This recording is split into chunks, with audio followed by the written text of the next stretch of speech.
6.3 trillion. That was 2023 Oh my was the gosh. worth of the wellness market. I can't even imagine what it is Oh. today. Mm. But 6.3 trillion Mhm. for other people to tell us what intrinsically on some level we already know.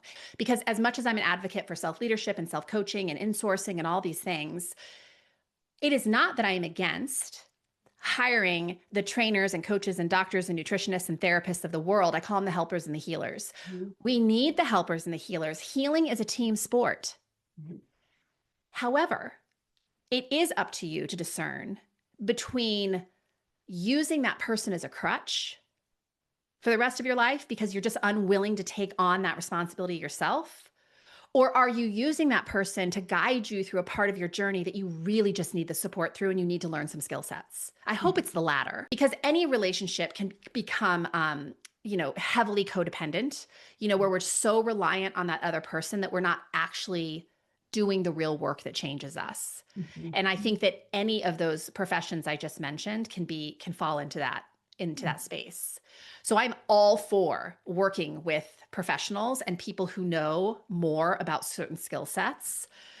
But at the end of the day, make sure you're working with people who want to like hand you back the baton and be like, no, girl, this is your journey. Right.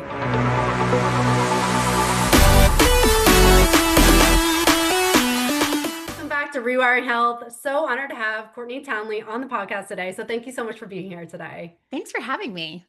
Yeah, I'm so excited. We're just chatting for a little bit. There's going to be so much that's going to come out through this. But one thing I want to start with, because I was watching one of your reels and this really stuck out to me and something like it deeply resonated with me. And you talk about how we've relinquished our authority to external sources Yeah. and that we don't look inward for our answers. We've so much looked outward. Can you share about your experience with that and how that shows up in so many women's lives? Yeah. Well, first of all, let me say that not only am I a woman who has experienced that, like the constant outsourcing that someone out there knows better than I do, but I also pushed that as a professional for many years, right? I have the answer to all your health woes, and I can give you these cookie cutter protocols and give you these like very systematic pathways to create an outcome. And you know what? I still believe that to some point. I can help you create an outcome.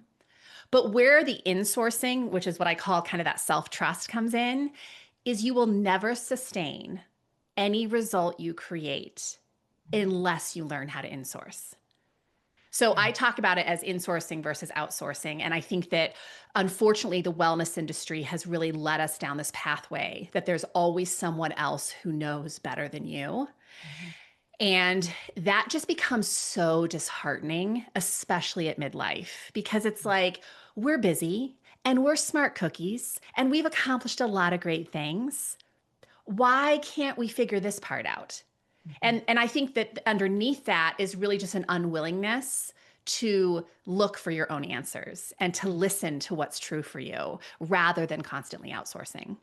Yeah, it's so powerful. And I think this is something that's like not talked about enough, but needs to be because we can hear all the things. I mean, there's no shortage of reels and content saying what we should do, but if we're not filtering it through our own lens and knowing what's right for us, we can very much get lost in the mix of things that are right for other people, but not necessarily for us. And Yeah, and we live in this very visual culture now, right? Like Mhm. especially of course with social media where it's like, well, because so and so looks a certain way, I should ask her what she eats in a day and how she exercises because if I do those same things, I'm going to get the same outcome. And like, that's so not true. That's not how it works. And Mhm. not only is our bio individuality so different, but the cultures we come from, our personal likes and dislikes, our genetic blueprints. I mean, there is so much to take into consideration when you consider the things that you want to be practicing for your health and well being, not just temporarily, but things that we can actually sustain over the long term. Absolutely. And then this can be, you say that disheartening. Absolutely. It can be like a big spiral effect too. Like I'm doing all the things, I'm doing this and that, I'm listening to the right things. And like you can be doing all the things and still not get the results you want. And then sometimes you can internalize that, like, what's wrong with me? Why does it work for her and not for me? That's a Yeah, and huge it's trap. internalized, but it's also conditioned. Like Yeah. we're getting this messaging from the industry at large that, well, if this system or protocol doesn't work for you, it's obviously you because this works for everybody else, which of course is never true, right? Mhm. It's just sort of the smoke and mirror effect. Absolutely. And I know you said you've had that experience in your life. Do you mind sharing a little of your story? Like what led you to your messaging and how you help women now in midlife? Yeah. So I always say that I came in through the gateway of diet and exercise, as so many people do, but literally as a professional. So I was a professional dancer. When I was leaving the professional dance world, it made a lot of sense that I go into teaching movement Mhm. because I was a mover and I loved it. It was amazing. But what I really learned quickly into my career was that I thought people were coming to learn how to be better movers. And I'm not Mhm. saying that they weren't, they wanted that benefit. But they really were coming to work with me because they just wanted to feel better in their bodies, about their lives, about who they were as people. And I was so ill equipped to help them with those pieces because all I knew was movement. Mhm. And so I always think of like the proverbial onion. Like I just kept peeling back the layers of what I really didn't know. I went on to get education in nutrition. I went on to get education in behavior change science, and really kind of got to this place where I was heavily, heavily rooted in the fat loss industry. Mhm. And for about a decade of my career, I was giving people protocols to help them strip fat off their bodies and build muscle tissue. And it was insanely effective Mhm. until it wasn't, Mhm. right? Until people got to their goal. And I slowly started to watch people kind of go down the slippery slope back to where they started. And I was like, okay, hang on a second. Like they just dedicated a year, 18 months of their life to creating something that they said they really wanted. And how come they can't stay there? And that just took me down a whole different rabbit hole of what's missing from this diet and exercise conversation. Because diet and exercise, there's no one listening to this that doesn't probably realize the importance of those two things. What we put in our mouth and how much we move our body, of course it matters. But it's a very small piece of the health equation. Like health is the wholeness of the human. And there's a lot that goes into the wholeness of a human. It's our psychology, it's our ability to be with emotion, it's our relationships, because everything in life is relationship. Yes, it's of course physical components, but I feel like we just put, especially women's health, in this tiny, tiny box of diet and exercise. And we weren't really equipping women with the skills that they needed to sustain any kind of change they created. And that's what I became so interested in. So, what I realized ultimately was that where's the education around parenting our brains, like learning how to kind of be our own coach? Mhm. And where's the education about building emotional capacity and learning how to organize your life in a way that isn't completely exhausting your nervous system? Mhm. And this is an especially relevant topic, I think, for the midlife population because hormones are so dramatically shifting. In fact, our capacity to tolerate stress is really diminishing because we Mhm. no longer have estrogen and progesterone on board in the way that we once did. Mhm. And so, if we do not take into consideration how we're living our lives around the midlife years, we can get ourselves into a whole lot of trouble. And so I always call midlife the renovation years Mhm. because it's really an opportunity to just look at the way you've been living your life that is helpful to your wholeness and what are the ways you've been living your life that are actually harmful to your wholeness. Mhm. Yeah, that self-awareness is such a key piece because piece rather because you can go so much of your life just in the automatic phases of like you're raising your kids, you're in your job, like you never ever stop to like pause and be like, is this working? But yet you can feel the emptiness in yourself, you can feel the exhaustion, you can feel you're on the brink of burnout, but it's amazing like how we don't pause to say like, what do I need to subtract? What do I need to add? What is not working for me in this life? Well, and I think there's two reasons for that. Like, reason number one is it's not sexy. There's nothing sexy about self awareness, Right. So right? true. Yes. It's like you being alone with you and kind of looking at, like, with radical honesty, looking at the reality of your life. That is Yeah. not sexy. That is not a fun sales pitch. Mhm. Um, and also, I would say, second to that, is self awareness is not a feel good exercise. Mhm. It's just not because what it's doing is it's calling us into work. And how convenient to avoid the very thing that is going to call you into work. Mhm. Yeah. So I understand why we avoid self awareness. It just feels like one more thing on top of a laundry list of things to do. But Martha Beck says it beautifully. She always says that awareness is the way out. Mhm. And it's Yeah. so true. It's as simple as that. If you are not willing to look at what's truly going on in your life, Mhm. you're probably not going to change, not in Yeah. any meaningful way.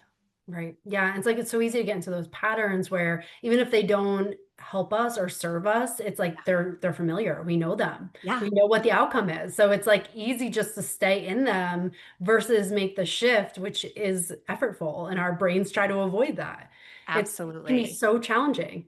And we live in a world that's giving us these band-aid fixes. Take this Mhm. supplement, do this detox, do this 6-day program. Like, Mhm. focus on anything and everything but the actual problems. Right. And so I think, again, we're sold this false bill of goods that it's just about, better nutrition and more movement. And again, there's validity in that.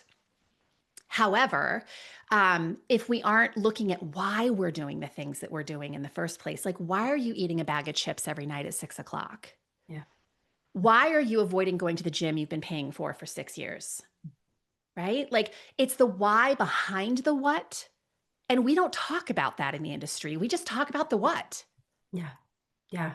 It's that deeper root cause of like what is going on. We're just seeing the symptoms, trying to change the symptoms, but the roots Yeah. are still in there. You're just plucking the leaves, hoping that it won't grow back, and it just comes right back. It's so true. That's such a great Yeah. way to say it. Yeah, it's one thing was you were saying earlier, just like resonating with me is like how you were, you're helping the women, they like went back to their old patterns. It's like I know Ed Milet talks about this. It's like your thermostat. You have a certain thermostat setting. You can increase the temperature, but it's going to come right back down to what it was or what it knows. And I would love for, I'm curious to go a little bit deeper in there. Like Yeah. for those women that you were seeing, they go right back to the patterns. What was that deeper thing that was going on behind the scenes? Like, what did you find that was the missing piece that wasn't allowing them to make these changes long term? Oh, hands down.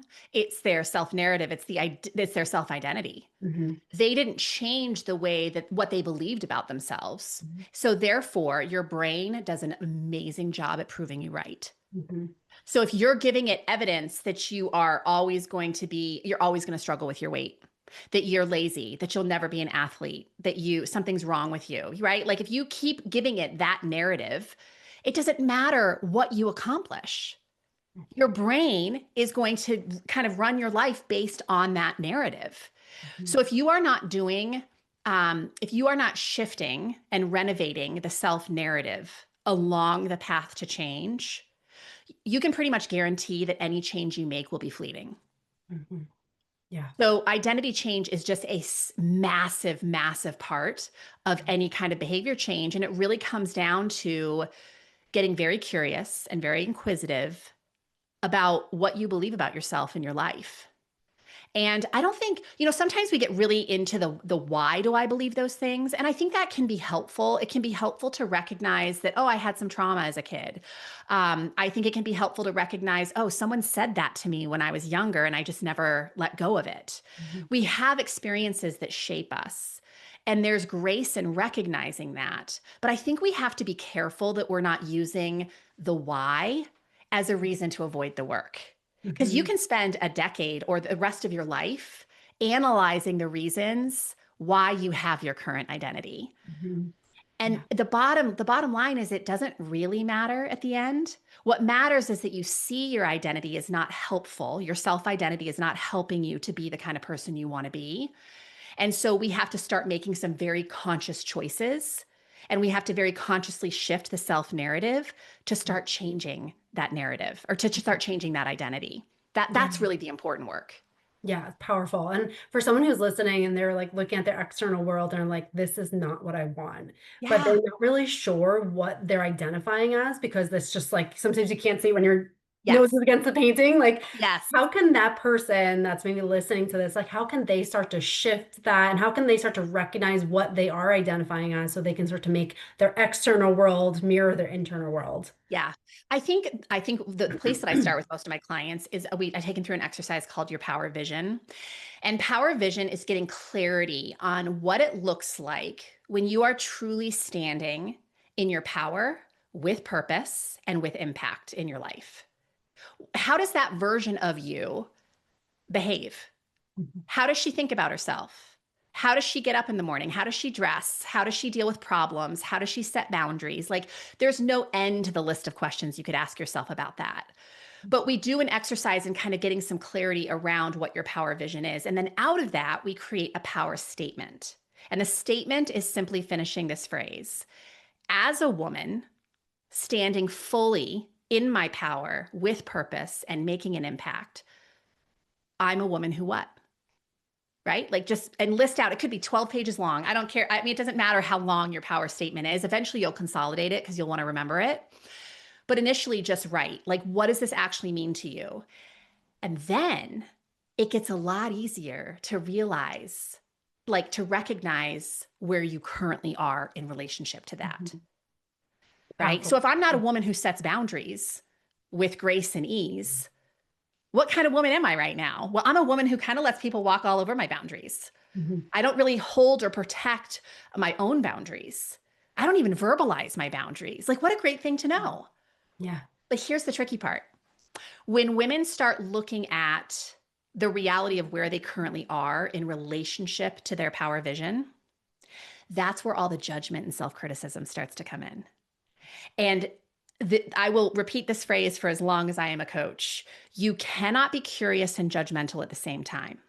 So you Mhm. either get to be curious about why you're behaving the way you currently are, or you get to be judgmental. You can't be both. And there's really no benefit to being judgmental because being judgmental makes you feel like hell. And when you feel like hell, what do? You make a lot of decisions that make you feel even worse. Mhm. So let's not do that. Like, let's really just greet ourselves with curiosity. Like, oh, isn't it interesting that Mhm. every time I try to set a boundary with this person, I kind of retreat from the situation? I don't feel powerful. How might I go about this differently? Like the next time I'm in this position, because you know it's coming, right? You know it's coming down the pipeline pretty soon. So that's kind of the gateway that I use to get my clients to really start thinking about, where do you want to be and where are you currently and where are the gaps between those two places? Mhm. What are the things, what are the skill sets we need to learn to narrow the gap? Mhm. Yeah, That's absolutely. And it. just being, yeah, I love that word curious because it is such a powerful word, but it's so open versus like when you think about judgment, it's closed, it's constricted. There's no room for growth with judgment.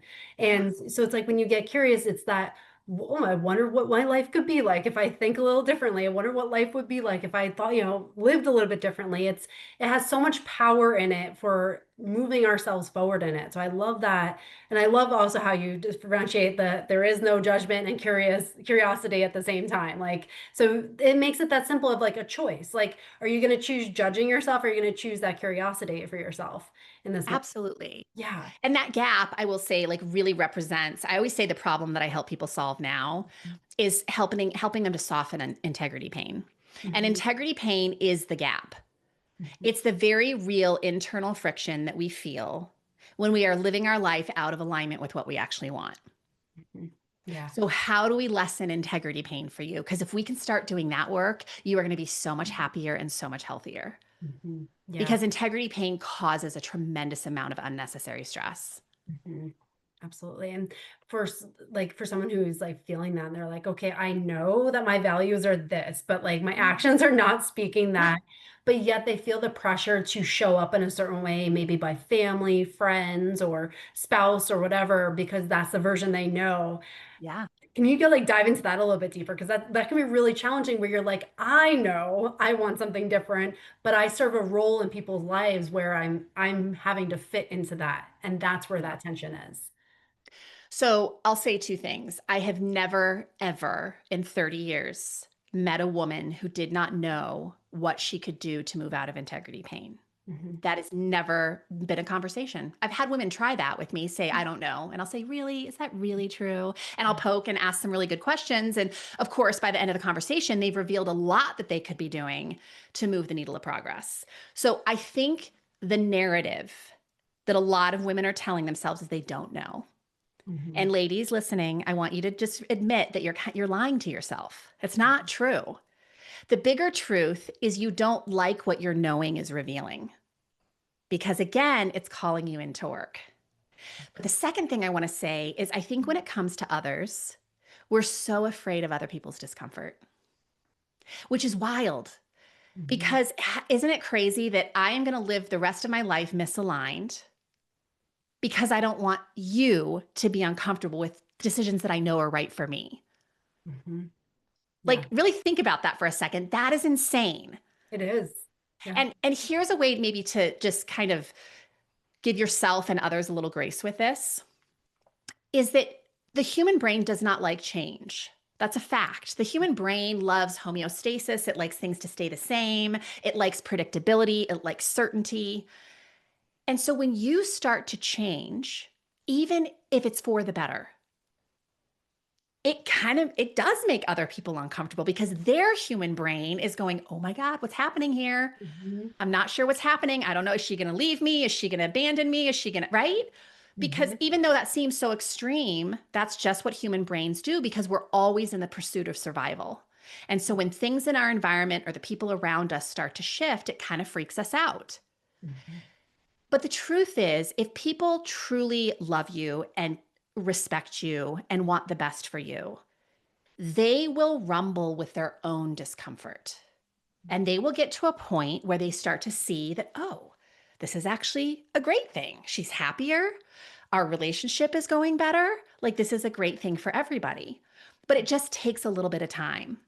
So, I would just say to anyone listening, the things that you know you could be doing to improve your health and happiness, just expect that it is going to make other people uncomfortable because it is. Mhm. And that is not your work, that is their work. You don't have to rationalize everything you do. You don't have to go into a long like dissertation about why you're doing what you're doing. In fact, I have a saying, I've used this with my husband for years.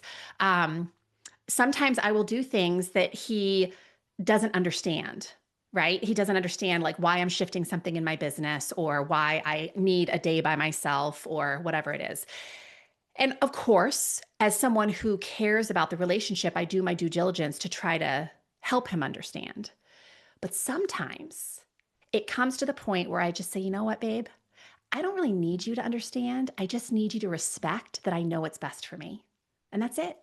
Mhm. Just accept that I am making this decision out of kindness and respect for myself. And that's enough. Mhm. And just trust me in that.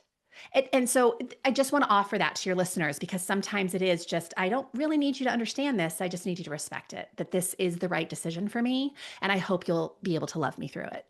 Yeah, absolutely. It's so much to unpack there because I mean, all of that is like spot on. And that's been my experience too. It's like when you start to stand in your power, it does often cause a lot of ruffling of feathers in, with the people closest to you. But what I found, it becomes that filter for knowing who's with you and who's not with you, who wants the smaller version of you and who's willing to allow you to grow with them and grow with you.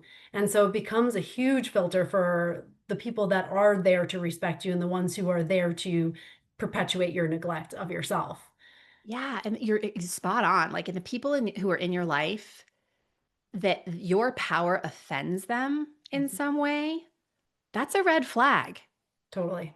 That is a red flag. That is something to stay wildly curious about. Hmm. Yeah. Why is this person afraid of me, of Mhm. my growth, of my expansion, of my power? That's concerning.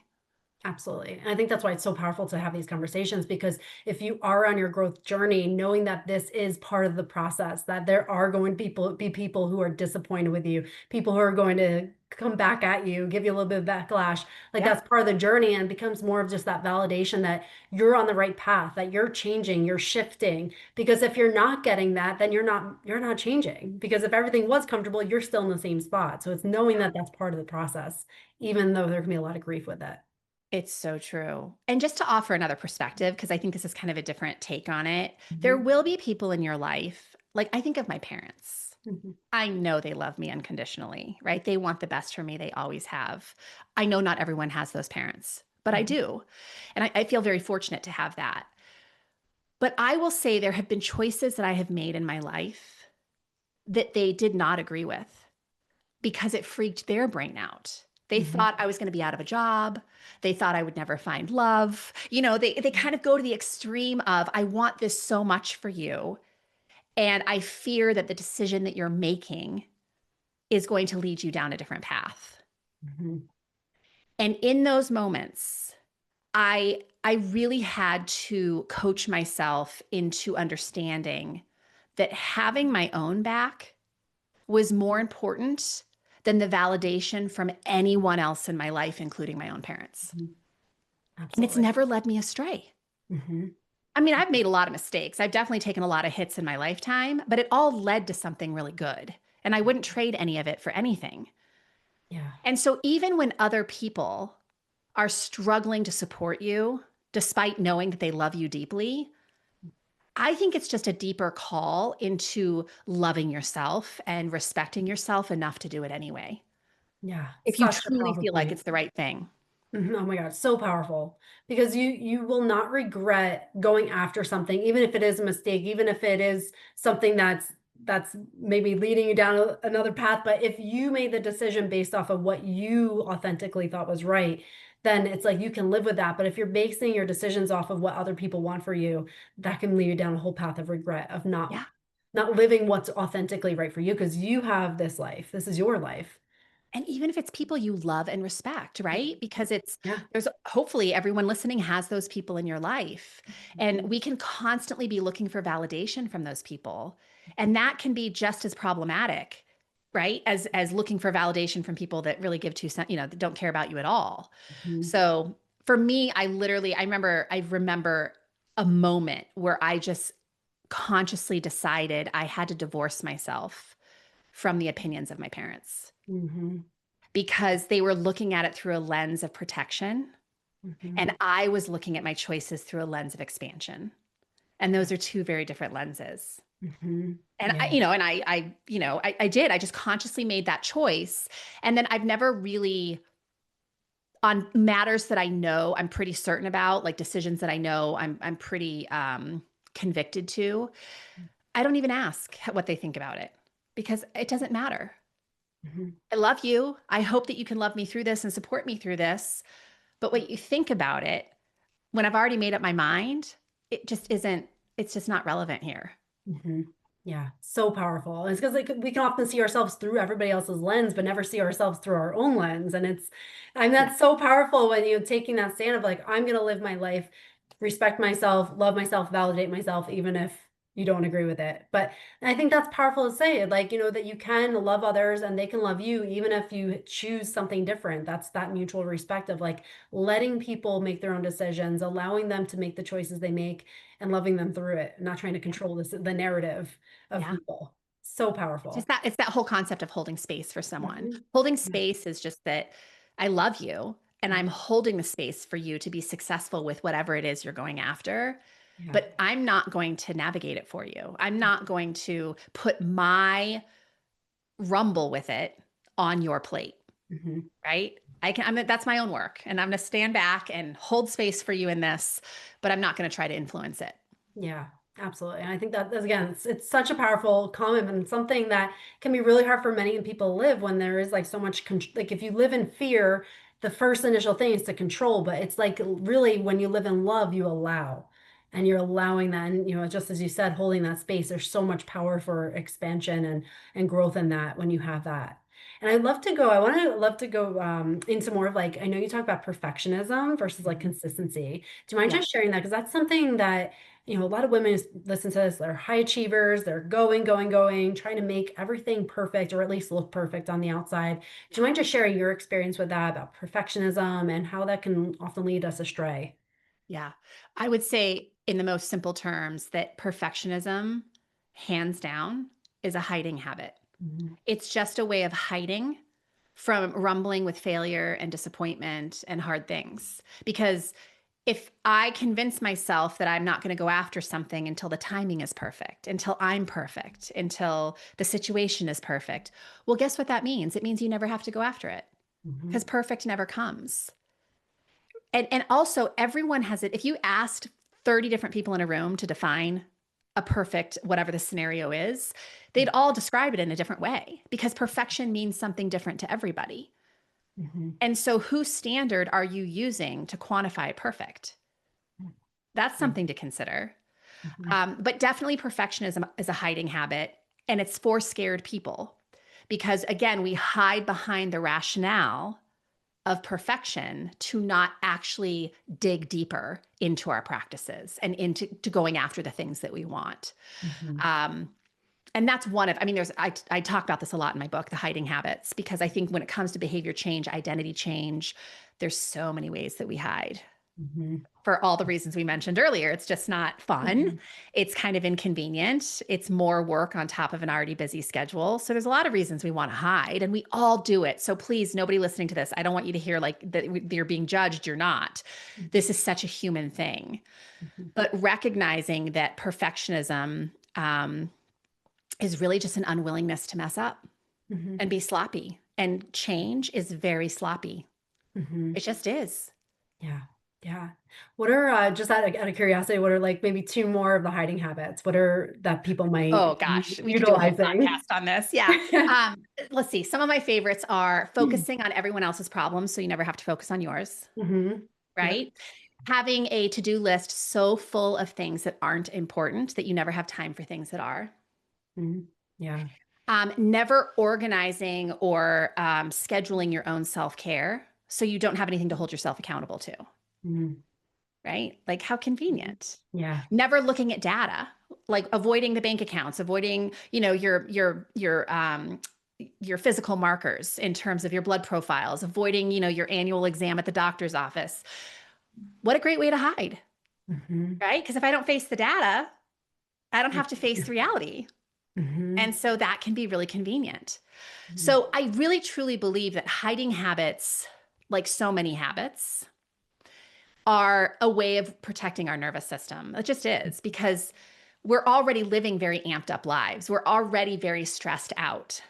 And so the idea of leaning into the work that our life is calling us into to change, to make ourselves healthier, to make ourselves happier, it feels almost like just that is causing more stress because it is in some ways. But you have control over the stress because you have control over parenting your brain, managing your Mhm. mindset, right? Your own self narrative. So you can talk about the difficulty of self care in a way that prevents you from doing it. So it Mhm. calls you out of the work. Or you can talk about it in a way that talks you into the work.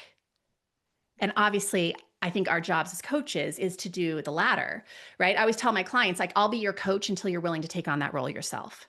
Mhm. Because my job is literally to talk myself out of a job. Yeah. I will coach you long enough Great. to that you can borrow enough beliefs from me Mhm. and you can borrow the narrative that I have about you until you just kind of become that. And Mhm. then you just don't need me anymore. Yeah. And that's really like I think the ultimate goal is to really help people to self-coach, to change that narrative that no matter what they want in life, they can coach themselves into doing it. Mhm. Yeah. Yeah, and that truly is that empowerment of, like, if someone feels disempowered, you can be that pull and that inspiration for a little bit, but and I love what you say is, like, it's about building up the power within you so that you don't need that from external sources and that you can be your own guide and listen to your own inner voice and know what's right for you, and I think that's profound, and it's like we're most qualified to help the person that we used to be. So it's like you can take all those things that you have in your life and help that person to navigate theirs and their own path. And that's Yeah. incredibly powerful. It And is. And if you think about it, like I feel like the wellness industry kind of pulls us away from that endeavor because mhm, it's always giving us another thing to optimize or, mhm, improve or focus on fixing. I mean, like literally the body is sold as a problem, right? Your body is a problem. right, That's what we're sold. And my counter to that is no, thinking your body is the problem. It's never 100%. been the problem.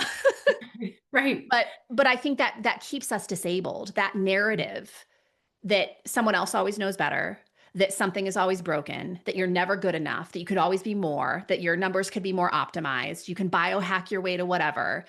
All of that narrative just keeps us, like we started this whole conversation with that outsourcing. Mhm, And that constant outsourcing is never going to lead to powerful self-leadership. mm, right. Yeah. It's almost like having a Sherpa that's guiding you up, a really treacherous mountain in the safest way Mhm, possible. But you're never learning how to read a map or read a compass because you're mhm, always just relying on that person, no matter where you are in the world, to guide you through. mhm. That's disempowering because Mhm. someday you're going to be lost in the woods by yourself. Right. And what are you going to do then? Mhm. Yeah. Who are you going to rely on? Well, hopefully it's you. Yeah, absolutely. And there's so much money to be made on you feeling disempowered or feeling like you're not enough. I mean, that's where all this, marketing comes to. If you don't feel like you're enough and you need all these things, then you are a great audience for that person to market to, because now you're going to try to fill that void with every single thing that gets put on the market. 6.3 trillion. That was 2023 Oh my was the gosh. worth of the wellness market. I can't even imagine what it is Wow. today. Mm. 6.3 trillion. For, Mhm. for other people to tell us what intrinsically on some level we already know. Now, I'm not saying, and I think this is kind of sometimes where my messaging gets a little confused, because as much as I'm an advocate for self-leadership and self-coaching and insourcing and all these things, it is not that I am against hiring the trainers and coaches and doctors and nutritionists and therapists of the world. I call them the helpers and the healers. Mhm. We need the helpers and the healers. Healing is a team sport. Mhm. However, it is up to you to discern between using that person as a crutch for the rest of your life because you're just unwilling to take on that responsibility yourself. Or are you using that person to guide you through a part of your journey that you really just need the support through and you need to learn some skill sets? I hope it's the latter Mhm. because any relationship can become, heavily codependent, where we're so reliant on that other person that we're not actually doing the real work that changes us. Mhm. And I think that any of those professions I just mentioned can fall into that Mhm. space. So I'm all for working with professionals and people who know more about certain skill sets. But at the end of the day, make sure you're working with people who want to like hand you back the baton and be like, no, girl, this is your journey. Right. Mhm. I always say, like, the reason I wrote this book is I got really tired of people wanting to follow me for my wisdom Mhm. because I really just wanted to teach people how to access their own. Mhm. And I feel like that at the end of the day, that's what any great health professional is going to do. They are Mhm. going to give you the tools to help you access your own wisdom. Mhm. Absolutely. Yeah, it's so powerful. And I love it's such a great segue. I would love for you to share a little bit about your book. What is it? What's in the book? What's it about? Who's it for? And it's coming out. Well, it'll be out by the time this comes out. So Yeah. definitely check out the book. But tell us a little bit more about it. Yeah. So the Consistency Code, A Midlife Woman's Guide to Deep Health and Happiness. It's really for any woman, anyone who is a woman or knows a woman. And I say that, I know that's like everyone literally on the Mhm. planet. Um, I have worked with all ages and stages of life throughout my career, but the bulk of my clientele has always been the midlife woman. And I have such a heart for that age group because they are dealing with the most amount of stress they've ever had in their life at a time when they have the least amount of hormones to help them support that level of stress. And there's, of course, a massive amount of fallout for that. Our brains are changing, our nervous system is changing, our gut health is changing, everything is changing at midlife. And yet, the wellness industry hasn't changed. I mean, I shouldn't say that. It is changing. Like, there's certainly more conversations starting to be had. But gosh, like watching my mom go through menopause was like, oh, well, just eat less and exercise more. That was the Mhm. script. Right. And so I wrote the book for a few reasons. Number one, I really wanted people to better understand how behavior change actually works. So the Mhm. first part of the book is all about that, how we've kind of been sold this idea of what health is and what health actually is, how to go about creating lasting change. And then the second part of the book is actually the consistency code framework. And there's basically 4 skill sets. Underneath those skill sets, there's a lot of other skill sets, but the 4 primary skill sets are self awareness, organization, follow through, and realignment. Mhm. And that's not a straight line, that's a circle. Because for the rest of our life, as long as you're a human living on this planet, you will be in one of those 4 stages. Mhm. Or you won't be, and it will cost you your health and happiness. Mhm. So that's the bulk of the book. And at the end of the book, I just talk about kind of fitting all those pieces together because a lot of us get very overwhelmed when we start seeing all the places and spaces in our life that need work. Mhm. And so we can get into this storyline that, oh, it's just so overwhelming. I'm not going to do anything. And so at the end of the book, I really talk about how do you actually pick a place to start? how do you consistently show up to focus on that thing, and when is the time to start stacking something else in? Mhm. Um, so that's really what the book's all about. I always say, like, the consistency that I talk about in the book is not doing the same thing over and over again until you die, Mhm. because I think that's actually the a straight path to inconsistency. I think consistency is it's really more about self-honoring. Like, consistent self-honoring always looks a little different because life always looks a little different.